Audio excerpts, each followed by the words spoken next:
ვარდისფერი ატმის ფანტა და ყურძნის ფანტა, რომელი უფრო გამაკვირვებს. მგონია რომ უფრო ატამი მომეწონება. A few moments later.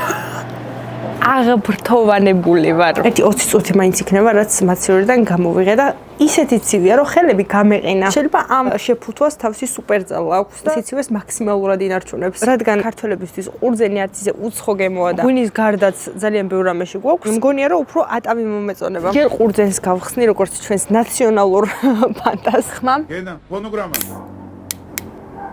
სეიფებს რო მგონია რომ ვაზის ხეივანის ქვემოთ ვდგავარ და ყურძენი რომ მომწიფდება და უკვე ხეთქვას რო იწყებს, ძირსაც რომ მყრია და ფეხით როა გათელელი და თელს ტერიტორიასაც ეს ხდება რომ ყურძნის სუნია, აი ზუსტად ეგეთი ნატურალური გახეთქილი ყურძნის სუნი ამოვარდა. მე მგონი ეს ფანტა საქართველოსთვის შექმნეს და არ იციან. რაღაცის თქმა მინდოდა და მე სულმა ისეთი ყურადღება მიიპყრო რომ გონება გამიფანტა. გამახსენდა.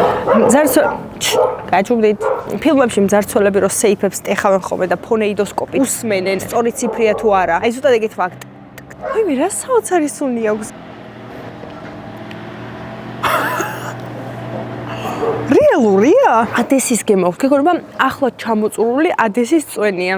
აი მე რა ირია, მინდა რომ თელმა საქართველომ გასინჯოს. სასწაულია. მომეწონ. ოპს.